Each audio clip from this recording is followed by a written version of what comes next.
Hey there YouTube, thanks for joining me for part 2 of Color Brewing's Troublesome. This is the episode where I'll actually be tasting it. I'm going to give you some of my personal descriptors for the beer and I'll tell you basically, do I like it or do I not like it, would I recommend it. So I'm going to go ahead and pour this beer, but I'm going to go through some of the glasses that I have and the glasses that I would use to drink this beer. So first thing I have here is just your regular American pint glass. It's perfectly fine for you to drink Troublesome out of. This is really a kind of catch-all for anything. You could drink Bud Light from it. You can drink Rich American Stout from it. Whatever you want, anything in between. It works for everything. I wouldn't suggest it for everything, but that's on you. One that I personally like a lot is my British-style, English-style Nonic glass. I like this one a lot. It's just a little bit thinner walled. It's a little bit dainty. It's got the nice little notch on it, so you can fit right in your hand here. I like it. It's just a little thinner, a little bit lighter. Most of the American pint glasses are just a little bit heavier. When I'm drinking my beers at home, I will normally go ahead and grab this Sam Adams glass. I like it a lot because it fits a regular 12-ounce glass. It's thin at the bottom, so it's got a little spot for you to hold on to, but it's got the nice globe, so it's almost like a tulip kind of glass, but not really. So it gives you a lot of opportunity to kind of smell the beer and all that. But the glass that I'm going to use for this beer, just because I am a fancy boy, is I'm going to use this glass right here. Okay, and I'm using this one because it's a glass for German beer, and Gose is German beer, so that's really all I got. But let me go ahead and pop this beer here. Alright, so let's go ahead and pour it.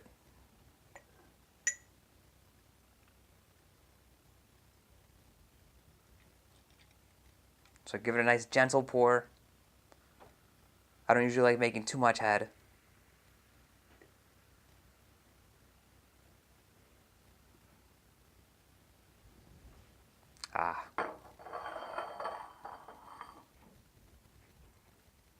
Something there. Alright. So this one pours really well.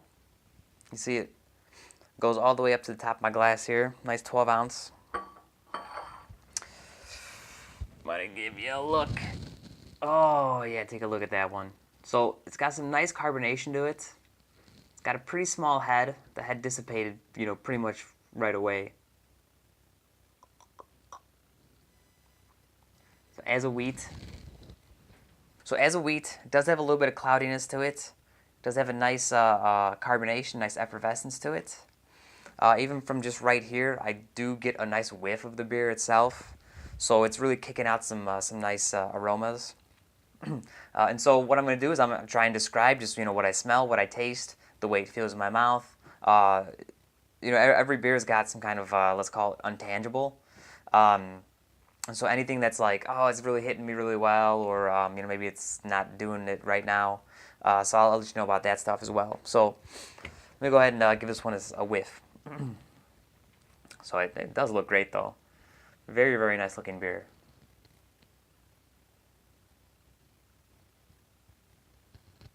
So I've had this one before.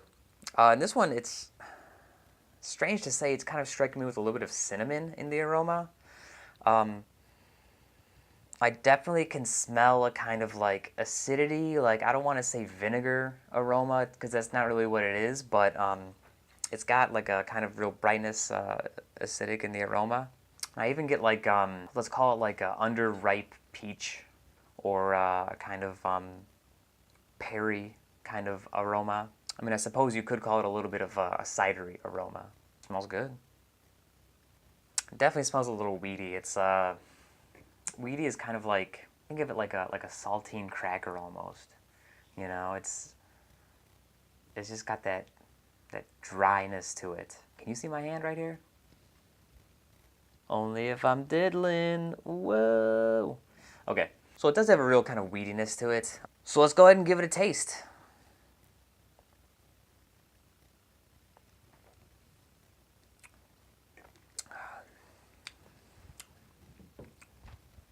I'm immediately struck by the effervescence on it. Really filled my mouth up with a kind of pillowy character. Very like I'm drinking a cloud. It's fantastic. Then I'm struck with the, like I said, that kind of like just kind of saltine cracker character. It's very like just easy, kind of bready. I do get a real lightness from the acidity, and again, I get a real brightness from the salt that they add. It's really tasty. It's just an overall very light beer.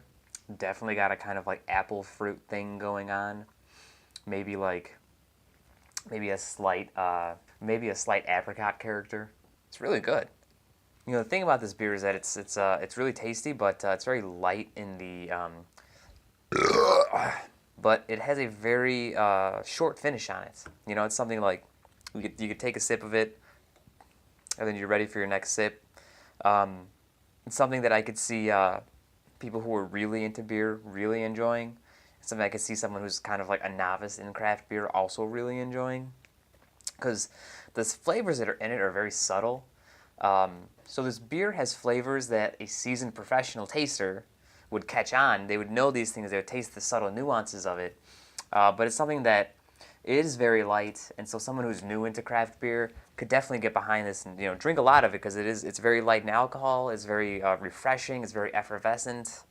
You know, I've been saying that Goses are just the new summer beer, and by that I basically mean last summer. Last summer we saw a huge influx of you know, different Goses. Like we had one from Distill, we had the Off Color. Anderson Valley gets into them. They do three different Goses in the can, in the 6-pack you can buy, and they do one in a large bomber. I mean, there's a lot of people putting out really good Gose style beers, and this is really one of them. You know, the one thing I like about Off Color is that they're really willing to do things that are kind of off color, against the grain, so to speak. Things that are outside of the norm. So this beer, as a Gose, it's their, really, I think it's their flagship beer. When people come into my store and they want to buy a beer from Off Color, it's usually Troublesome. But they also do a lot of like other really funky stuff. Like we've seen some smoke beers come through, some honey beers come through. I recently tried their Mishka, which is, they call it a Russian surf stout, which is, to me, really a funny play on styles, because you have your Russian Imperial Stout. Imperial meaning that it's not only stronger in alcohol, but, you know, historically is brewed for like kings and queens. And then you have this Russian Surf Stout, which is very light in alcohol, but brewed for, I guess, the serfs, brewed for everyone else, you know. Yeah, I really enjoyed that one. Anyways, Off Color, if you're watching, that Mishka is really tasty. You should make a lot of it. It's good. It's good. Okay, so I'm getting to the end of it. I've really enjoyed it so far. So anyways, I'm trying to think about, you know, when am I going to buy this one? Why would I get it? When am I going to drink it again? Like I said, I think it's great to kind of bridge that gap between the seasoned taster, someone who knows what they're doing, someone who's had a lot of craft beer before. It also goes really well for someone who maybe hasn't had a whole lot, someone who's, you know, just trying craft beer for maybe the first time. Like I said, it has nice subtle flavors. Some of the stuff there is a little understated, and so it's not going to be super huge offensive for someone who's new to this. So that being said, I really think it's a great addition to a summer barbecue. Gose styles are great beers for drinking outside in the summer. You're having a party. You know, even, I mean, you're mowing the lawn, you want to have something. You know, like it says, it's got a little bit of that salt in it. It's got a little lactobacillus, so a little bit of acidity. It's the sour and the salt. They go really well together, especially when you're outside, especially when you're sweating. So I think this is a really great beer for that kind of occasion. That said, would I not be drinking it at Christmas time? I could see drinking it then. Again, you're getting together with people. You're trying to bring something to the party. You're trying to bring something maybe a little different, maybe something a little special. I think this would be a beer that's different enough, but still appealing to people who maybe haven't had a whole lot. And now getting to the very end of it, honestly, I'm always thinking about price. I think at my store, everyone knows me as the guy who's super cheap, but really able to find good beer for that price. Oh, I can tell you my go-to. My go-to is Genesee. It's the bomb. You buy a 30-pack. It's like 12 bucks. It's good. So getting to the very end of it. I'm always conscious of price. So Troublesome at my store will cost me $10 for a 6-pack. And honestly, that's pretty much what it's worth. Most of the beer in the area here is going to cost you about 10 bucks. Like some beers, like for example, like Two Hearted over here is 11 bucks. So if you can use that as a guide to kind of what you're spending on beer and what this costs, use that. This beer for 10 bucks is pretty good. I'd love to see it at 9. It would sell like crazy at 9, but it is what it is. So 10 bucks normal price. You can get it for 9 bucks when it's on sale. I think that's a great price. I definitely would recommend picking it up. I really enjoy tasting this beer. It's a good one. I want another. Off Color, send me beer. So no, yeah, that was a great beer. I definitely do not see paying more than $10 for this beer for a 6-pack. Not to say that it's not worth it, but it's just when they're up against all the other beers on the shelf, that's kind of where it has to be. And so that was Off Color Brewing's Troublesome. I definitely recommend you picking it up. I will for sure be grabbing some over the summer because that's really when I think it's best. So give it a try. I'm sure you'll like it. If you want to drink again with me next week, I will be trying out a new beer from Brickstone. This is Galaxy Down Under. So it's one of their new IPAs, a Galaxy IPA. So in our next episode, I'll be talking about Galaxy hops and all that stuff. No opinion about the beer. I have no opinion about it. I haven't tasted it yet. You don't know what it tastes like. So if you want to drink with me, I do not like drinking alone. You want to come with me and drink, that'd be awesome. So if you enjoyed the video, please go ahead and hit the like button. If you want to subscribe, you'll get my new videos when they come out. And so I'm really excited about sharing my beer samples with you guys. I'm going to do my best to grab things that are, available all around. I know Off Color's only in Chicago. I know Brickstone's only available really in the Illinois area. But for the next few beers, I'll be trying to grab things that I think are available more widely.